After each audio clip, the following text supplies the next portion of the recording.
So further today we will discuss about Lagrange duality, and here we will see application of weak duality and a strong duality, and we will take few examples based on that.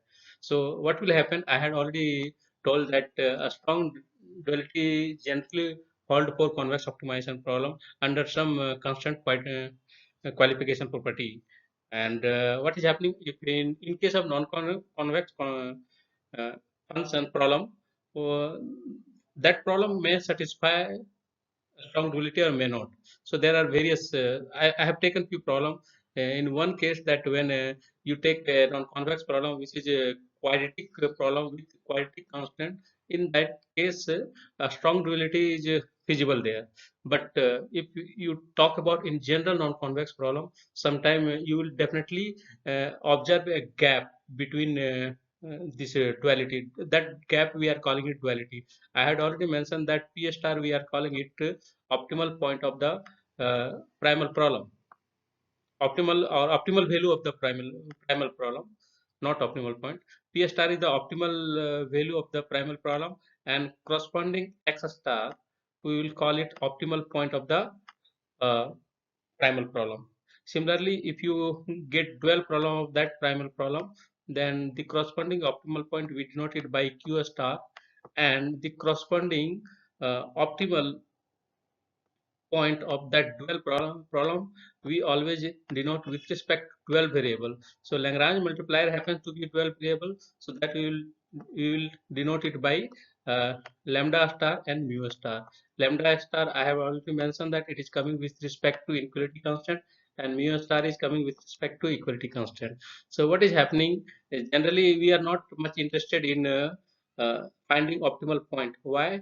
Because of due to higher dimension. So if dimension is very high, then definitely it would be really difficult to explicitly write this optimal points. But what is happening? The optimal value is always a real number, so it is easy to write optimal. So that's why we will go for optimal value representation. Now, I had already mentioned that what is meaning of weak duality? If there is a duality gap between the corresponding optimal value, that means we had already seen from lower bound property that that Lagrange dual function is always upper bounded by optimal value of the primal problem. That means in a reverse way also you can say that optimal value of primal problem is bounded below by the dual function. Okay, and due to that, because dual function happens to be in a concave function, so you need to generally we need to maximize that concave function over the concerned domain, and with respect to that we are getting an optimal value of the 12 from T star. So T star would be always less than equal to P star, and if P star there is a gap, then such kind of things we are calling it in, it is coming in weak duality concept. But whenever we observe D star is equal to P star, then such kind of duality we are calling it a strong duality. What does it mean? So that means duality problem is always easy problem, or you can say that simple problem. It is easy to solve duality problem. So here what you do, you are not directly solving primal problem. In case of a strong duality, just solve your dual problem and get the optimal value. That would be actually optimal value of the primal problem as well in case of a strong duality. But if you observe there is a weak duality, then definitely there would be a duality gap between the primal and dual problem. That duality gap always be denoted by the difference of primal optimal value and dual optimal value, that we are calling it P star minus Q star. So that duality gap we observe in case of weak duality, and we don't observe any duality gap in case of a strong duality. So it is really interesting situation. I will take few example. You will see all those kind of situation here. So coming to outline of my today's lecture, first I would like to talk about dual problem and the weak and a strong duality with many examples. And then I will talk about one important criteria that we are calling it constant qualification criteria. Under this situation, under this criteria, a qualification, we will observe a strong duality situation in case of uh, primal and dual problem. So it was so a specific, very a specific kind of qualification problem that I will talk about. That one would be Slater constraint qualification situation. Okay, then I will time permit. Then I will go to geometric explanation. Otherwise, I will wind up here. Okay.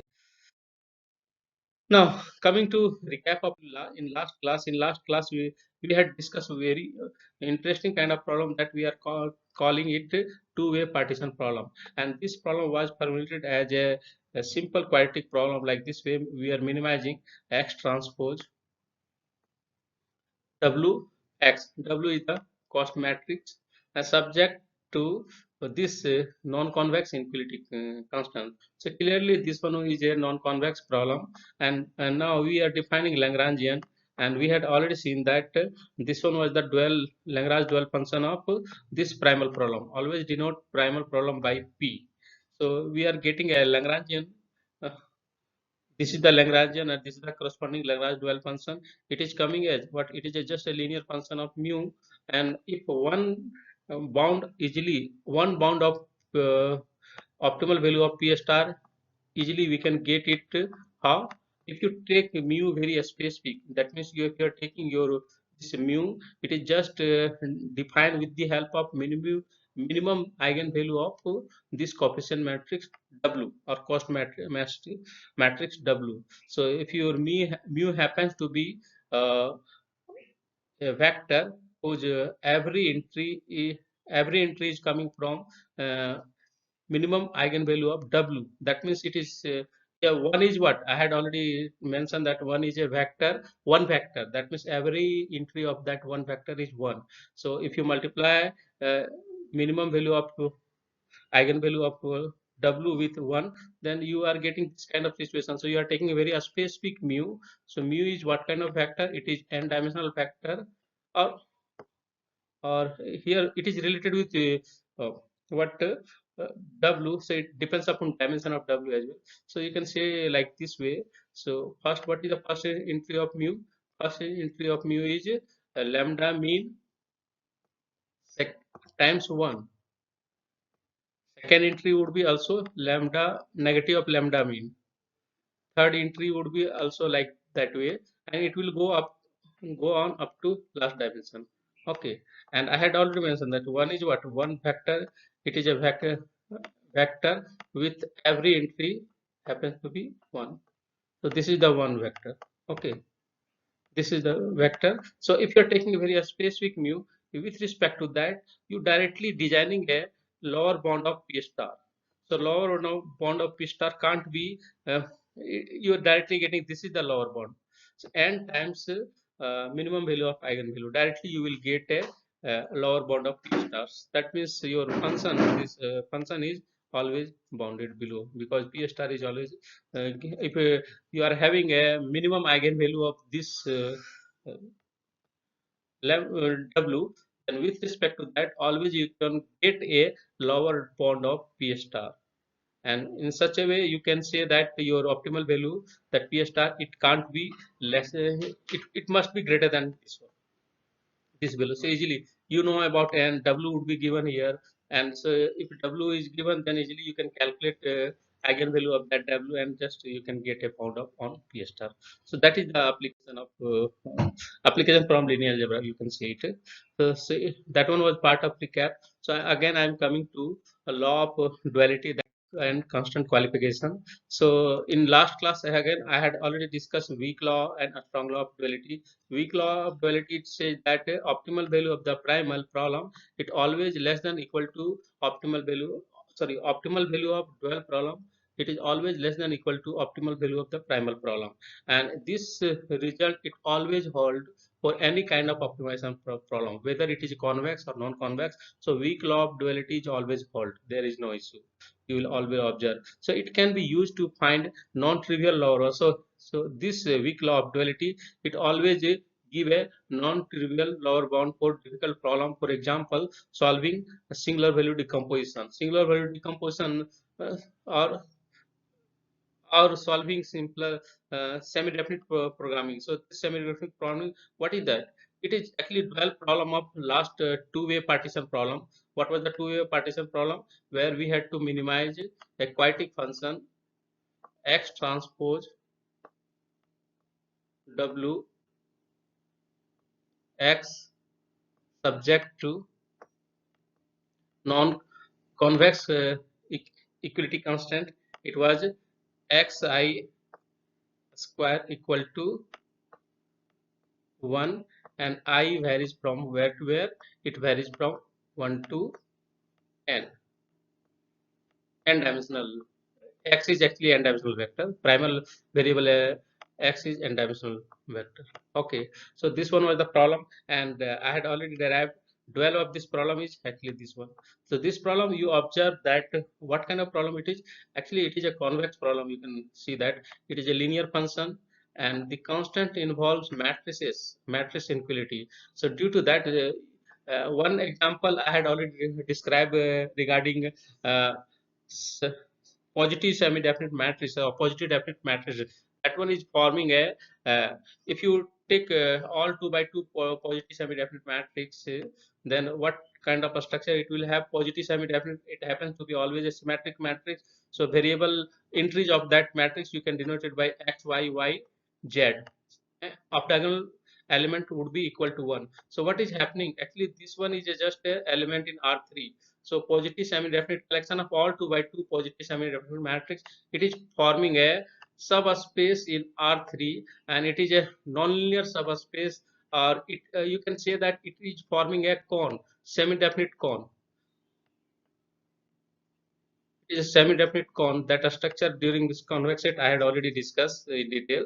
So actually this mean inequality, if you solve, also it will form a cone kind of a structure. So you are minimizing, when you minimize a linear function over a cone, such kind of cone or structure, that one is coming due to matrix inequality, then such kind of problem we are calling it semi-definite program, because this cone is a semi-definite cone.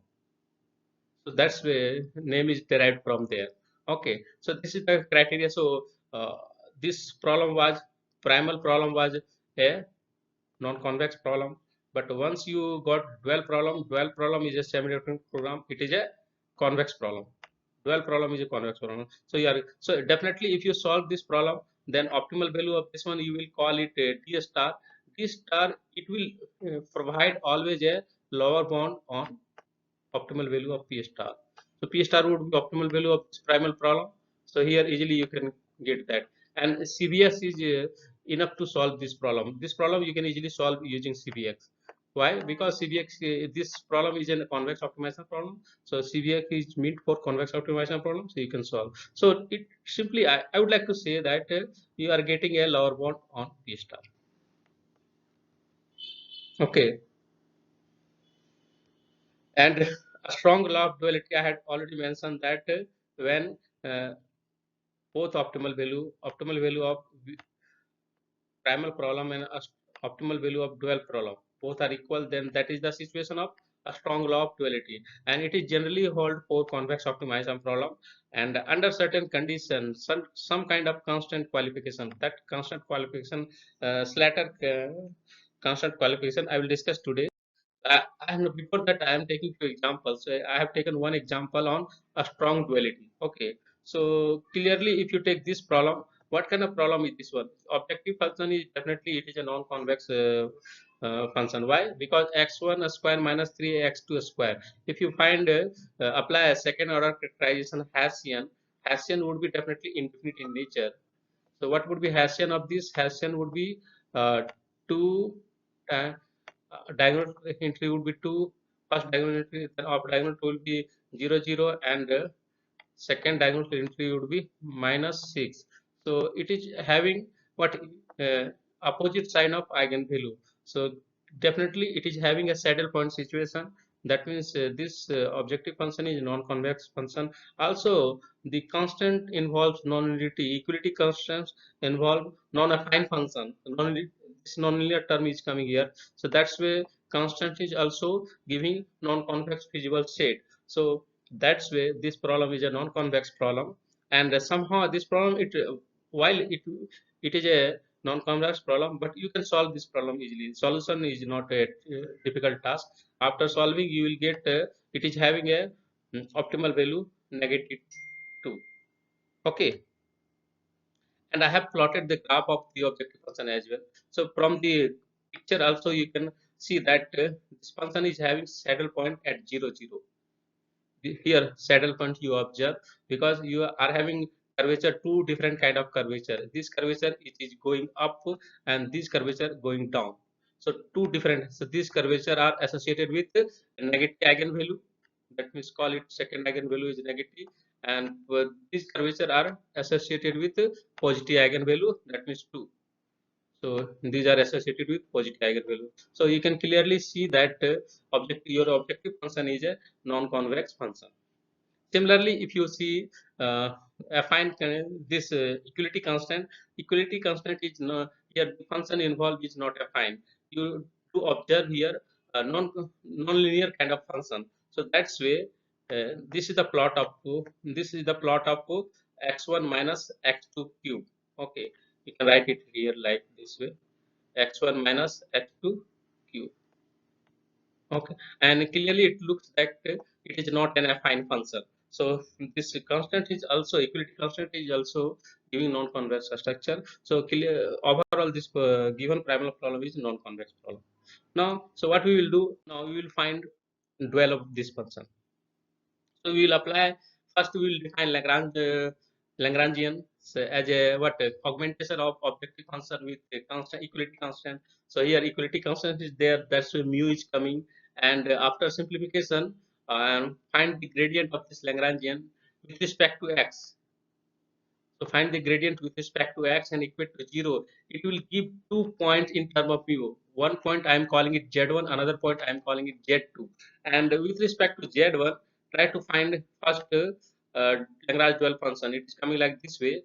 But remember that in while finding Lagrange dual function with respect to this point, your x2 vanishes, it becomes 0. That means also you have to make 0 in the primal problem as well. So that one is not a ideal situation. We won't consider this situation. We will take this situation only. Here x2 is non-zero as well. So with respect to that, we are getting this dual function. Okay, and if you this dual function, what kind of function this one? It is a concave function. Easily you can check it. I have already taken graph of that function. So this blue plotted function, what kind of function it is? It is a piecewise concave function. You can easily see that. So what is the maximum value of this function? G2 mu. It maximum value it is coming up to -2. So we observe that optimal value of the dual function problem is also -2. So what this optimal value of the dual problem is, it is matches with the primal optimal point. That one is primal optimal value, that means -2. So that's why we observe here a strong duality law. Okay, so I would like to take one more example on a strong duality. So see here, I have taken one problem here. This one is a quadratic problem, quadratic equation. More than that, this here objective, this quadratic objective function, it is convex in nature. Why? Again, apply second order characterization. That means find the Hessian. What is the Hessian of this? Hessian of this would be twice 0, 2 would be as a first diagonal element entry, second diagonal entry would be 0, and this is the Hessian. And so clearly first eigenvalue is what? 2, and what is the second eigenvalue? 0. So this Hessian is clearly we can say that it is positive semi-definite matrix Hessian, because all eigenvalues happens to be non-negative. That means greater than equal to 0. So that positive definite matrix always positive semi-definite Hessian always implies the corresponding objective function is a what? It is a convex function. Now coming to constant. So what kind of constant this one? If you try to look in this constant, so what kind of structure you are observing? It says that x2 square is less than equal to 0. X2 clearly it is a convex function, and here it looks a convex constant as well. But if you try to zoom it out to further, what does it imply? X2 square, it is always a what? non-negative quantity. If you do a squaring of any real number, then what is happening? That happens to be always greater than equal to 0, a squaring of any number. And here constant you have taken less than equal to 0. So combining these two, this one was the hidden constant, and combining these two, that means this constant plus this constant, what does it will give? It will simply talk about that x2 is actually equal to 0. Okay. And what is the optimal value of this one? Optimal value of this problem, primal problem, it would be 0. Okay. So this is the plot of x1 square minus x2. You can easily see from the plot as well. It is a convex problem, and I have also taken contour plot of this. You can observe. Our intention is what, that we have to find dual problem of this problem, given problem. Okay, so to find dual problem of the given primal problem, first we need to define Lagrangian, and also we had already seen that the given constant is what? It is just satisfying equality constant. That means the constant is not true in the interior. So what is the constant? Constant is, we are having x2 square is less than equal to 0. It is not satisfying in the interior. It is just satisfying in the boundary. Due to that, the problem is not satisfying Slater condition.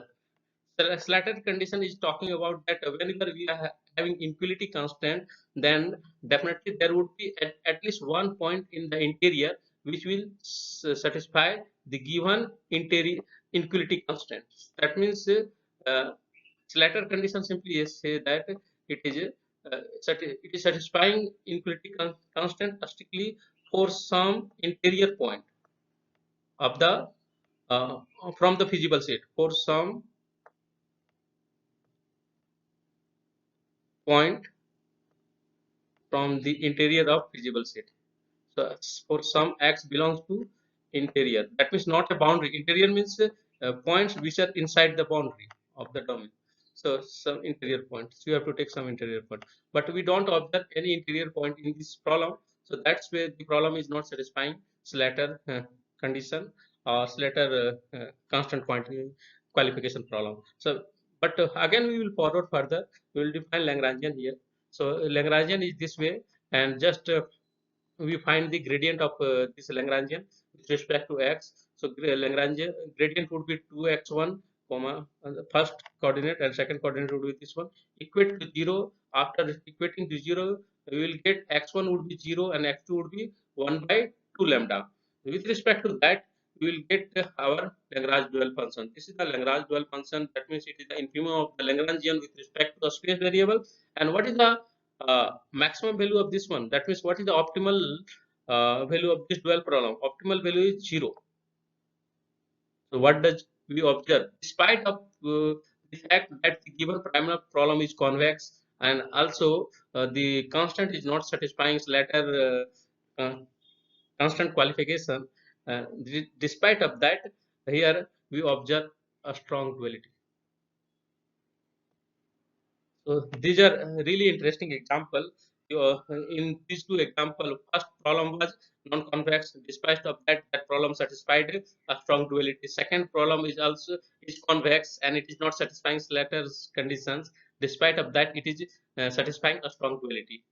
Okay, now next time I will take an example which is not satisfying a strong duality. That means which is under weak duality.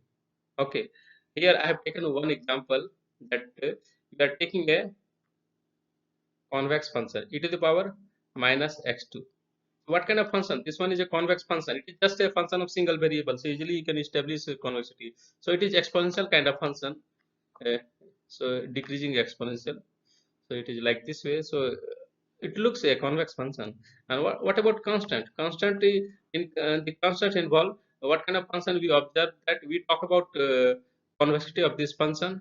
So if you try to find the feasible set, just do little bit here analysis, and by solving this infinity, you will come across to see that the feasible set of this problem is what it is talking about: x1 greater than equal to 0 and x2 equal to 0. What does it mean? It means just do plotting here. X1 greater than equal to 0, that means this segment, first quadrant and fourth quadrant, and is coming, comma is coming, x2 equal to 0. What does it mean? So what is the common region? Only it is talking about this line, this line. That means x2 axis. It is talking about only where is it? Sorry, x2 equal to 0. Where is x2 equal to 0? It is x2 equal to 0 along x1 axis. This one is x1 axis. This one is x2 axis. So what is the feasible set? Feasible set is this row only. This ray, this ray half uh, half x1 axis. This ray, that means half x1 axis, positive x1 axis. So this is the simply you can say like this way, x1 half x1, a positive part of x1 axis. You can say that positive part of x1 axis, including 0 as well. So this is feasible set. So feasible set is fine. It is a convex set. Your objective function is also convex. So purely it is a convex kind of problem. It looks convex, and the optimal value of this problem is what? 1. Now this is plot of the this objective function. It is negative of exponential. So a plot I have already taken, and this is the plot of what? This is the plot of this function, constant function. It is from the plot also you can observe the convexity nature of this function. Okay, so it looks a convex problem, but let uh, uh, it is not satisfying Slater constant qualification. Why?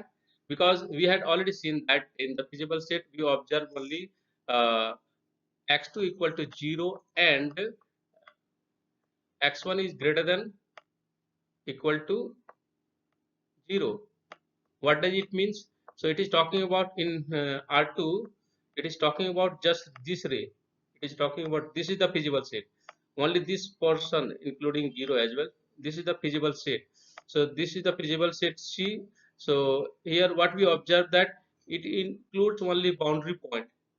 We are so here under equality constant, this one is coming with respect to equality constant. So here it satisfy equality constant, it is not satisfied uh, at interior point. So that's way Slater condition is not satisfied here. So what we will do, we will go to look for Lagrangian. So we have already defined Lagrangian here, and what it is little bit complicated to find uh, Lagrange dual function for this problem. So what we do, we can do little bit analysis with respect to x1, x2, and lambda, and we will come across to see that we know that this problem is always greater than equal to 0 for any x1 and x2. Why? We know this quantity is always greater than equal to 0. Okay, and also we had already seen the plot of this one. What is this function is always bounded below by 0, bounded below by 0, and this quantity lambda, it is coming with respect to infinity constant. So definitely what will happen, this quantity would be always greater than equal to 0. So overall this Lagrangian is greater than equal to 0 for every x1 and x2, and hence what we do, what do we define Lagrange dual function? It is always infimum of this Lagrangian, and Lagrangian is what? We find infimum of a function which is bounded below by f. So the corresponding Lagrangian will be Lagrange dual function, it will be also bounded by f. Here what we observe, we are this Lagrange dual function is what? It is just infimum of Lagrangian with respect to a space variable or x with respect to primal variable x. And here we observe that this Lagrangian is always greater than equal to 0. And when you find infimum of that, then infimum would be also greater than equal to 0. And infimum of Lagrange is nothing. What is this one? This one is the Lagrange dual function. Here only infinity constant is there, so that's why we are writing lambda. G of lambda equal to infimum of Lagrangian, and that's why in Lagrangian is bounded below by 0. Now another way, if you see further from the lower bound property, what we observe, Lagrangian, that Lagrange dual function, whatever we got, it always provide a lower bound for uh, optimal value of the primal problem. That means P star. So G of lambda is always bounded above by P star, or in another way also you can say that P star is always bounded below by G of lambda. That means this Lagrange dual function. So write in short Lagrange dual function. Okay, so from that criteria, we had already seen that the primal optimal value was 0. So due to that, we observed that g of lambda, that means Lagrange dual function, is bounded above by 0 as well. So what does it? If you combine this inequality, call it 1, and this inequality, call it 2. If you combine these two from here, what you will get? You will get g equal to lambda for every lambda greater than equal to 0. Lambda must be greater than equal to 0. Why? You know that it is coming with respect to infinity constant. So g of lambda is greater than equal to 0 for every non-negative lambda. Then if I am asking find the maximum value of this, so it is a constant function. So due to constant, being a constant function, it is always a concave function. Also it is convex as well, but we won't discuss about convexity. So it is a concave function, and we are interested to find maximum of this one in order to consider as an convex optimization problem. So what is the maximum value of this? Maximum value of this one is 0. That's why q star is 0. Optimal value of this dual problem is 0. And we had already seen that sorry, it is bounded below by P star. We had already observed here 1. Actually it was not 0, it was 1. Actually P star was 0 for another problem. So for this problem it was 1, we had already observed. So there is a very simple theory to establish that this Lagrangian is bounded above by 0 by just uh, doing some kind of little bit analysis in the neighborhood of 0 0. You will come to see that g of lambda would be greater than equal to 0. If you are interested, then I will discuss how it is bounded above by 0. Otherwise it is very simple to establish this. Otherwise I will send a note over this.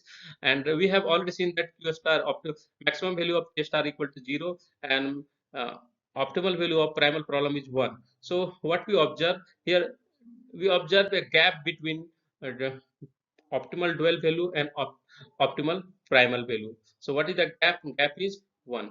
So P star minus Q star is equal to 1. So clearly we can say that this problem is not satisfying a strong law of duality.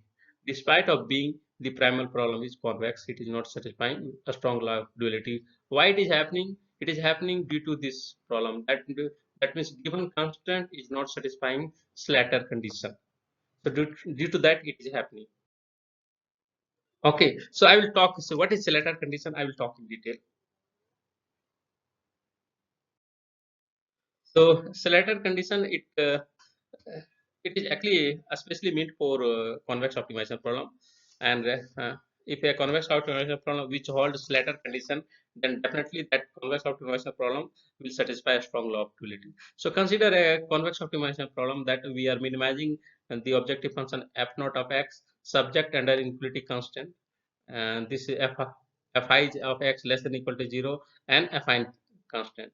So it is a clearly convex optimization problem here f naught so I'm saying it convex optimization problem, so definitely you have to consider that the objective function is convex. Inequality, the function involved in inequality is also convex. That means f i's are convex, and affine condition, that equality constant condition already involved linear functions, so by default it would be a convex structure. So everything is convex, so it looks a convex problem. So it is a convex problem. Apart from that, also we consider that this convex problem is satisfying Slater's uh, constant qualification. What does it say? That it says that the problem is strictly feasible. What does it mean? That means if it is any interior point of the domain of the problem, interior point. Here D is not meant for here D meant for domain. So this D is domain. Mention domain of the problem, primal problem. Call it. Don't confuse with this denotation. It is actually domain of the primal problem. Or simply you can say that feasible set. So domain of the primal problem.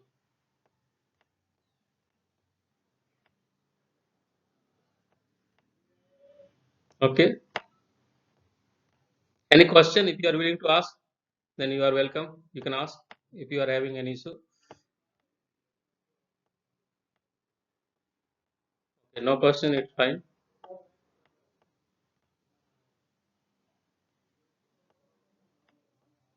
So it is a convex optimizer problem. Apart from being a convex optimizer problem, it is satisfying a strict feasibility. That means for any interior point from the domain of the problem, we observe strict condition, that a strict inequality condition. That means fi is of x less than, strictly less than 0, or I vary from 1 to m, that all m number of this function involved in inequality constant is satisfying a strict inequality, and it is already given. If you also, it is apart from that being a feasible point, x must interior point is also a feasible point, so definitely it will satisfy inequality constant. So this is the criteria of Slater condition. That means you have to get at least one interior point which will satisfy the given inequality condition. At least one interior point you need to get.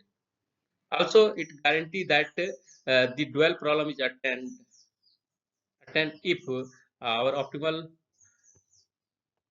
problem is not, it is bounded below.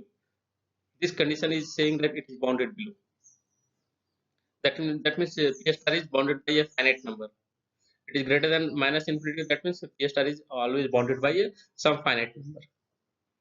It can be sharpened further if we, in place of interior of the domain, we replace it by relative interior. Remember that in case of affine structure, we are defining a relative interior. That means if I'm asking, if you are in, suppose in R2 and you take a line segment, this is the line segment, and if I'm asking what is the interior of this point in R2, so interior in how you define interior in R2, you always what, draw a ball around that, around every point of that. So if you draw a ball, and what is happening if that ball is inside that set, that, then that time we will say that that point is an interior point of that given.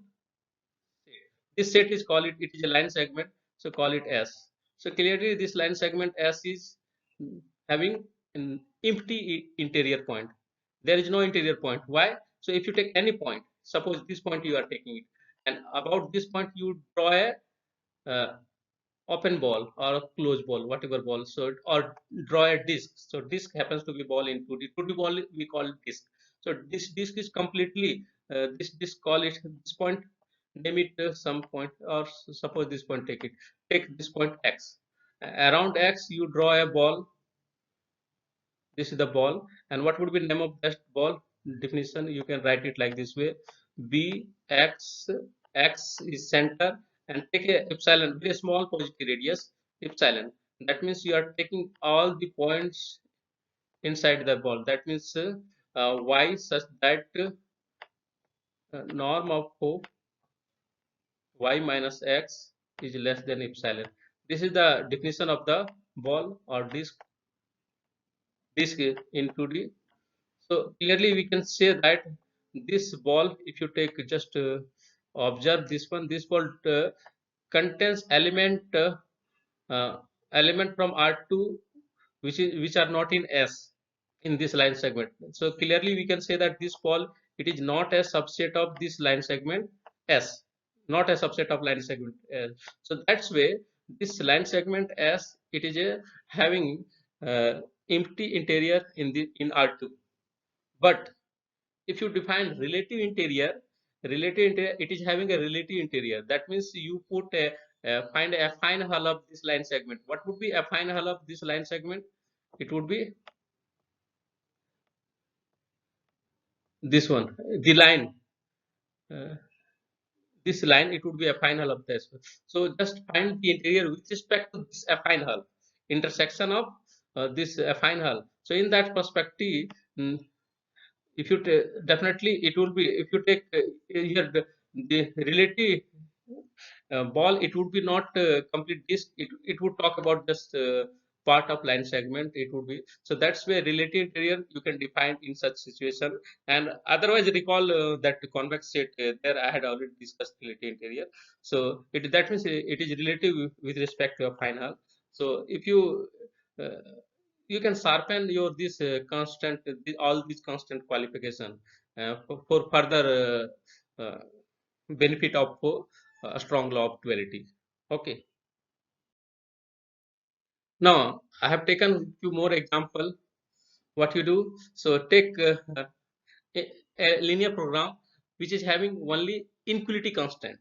So in a linear program, we have several kind of constant. Generally, if you take a standard linear program, then what does it mean? And then constant involved happens to be equality constant. Okay, but I'm taking another kind of linear program here, which is involving infinity constant. And if you take a linear program, it is always satisfying a strong law of duality. Why? Because by default, every linear program is satisfying Slater constant qualification. That's why uh, it is this linear program is satisfying a strong law of duality. And again, same procedure. Always I used to write that. Define Lagrangian and minimize the Lagrangian with respect to primal variable in order to get your Lagrange dual function. Once you are getting Lagrange dual function, then define dual problem. So this is the dual problem. That means you are maximizing this linear function over this constant. So here you observe that whenever you are taking your primal problem is a linear program with a inequality constant, then resultant the dual problem it becomes a linear program with equality constant. That means it is a standard linear program. If it is a inequality linear program, then that will be converted into a standard linear program. So that is the benefit. And always it is very easy to solve a standard linear program because there is a well-known theory of that we are calling it simplex method. You can apply simplex method to solve. The simplex method is only meant for a standard linear program. You directly can't apply it to inequality linear program. There you need to apply some kind of slag and surplus variable to convert a inequality linear program into equality linear program or a standard linear program. So that is the one approach of introducing slag and surplus variable. That means you are increasing the dimension of the problem. But here in duality, you are not increasing the dimension of the problem, but just getting a equivalent dual problem where you observe a standard linear program kind of thing. So that's where this approach looks better than that slag and surplus variable. You can approach in solution category. I will talk about solving such kind of problem. So what we observe that by default here it satisfies this kind of problem. It satisfies Slater condition because here infinity is coming ax less than equal to b, and if you try to plot, then what does it give? It is giving a polyhedral kind of a structure. So polyhedral is always it is having some interior. So interior point will what? It will satisfy a strict inequality condition. So if you are taking any point, call it x bar. X bar is an interior point. It is not on the boundary. It is interior point. So definitely you will observe a strict inequality condition. Due to that, that means the inequality condition. That means this primal problem is satisfying Slater constant qualification. Okay, so a strong law of duality holds good. Always you can say that you don't need to solve this primal problem. Get the easy one problem. That means you get the dual problem and solve that dual problem and get the optimal value. That optimal value would be equal to optimal value of the primal problem. So that is the criteria. It is the situation of a strong law of duality.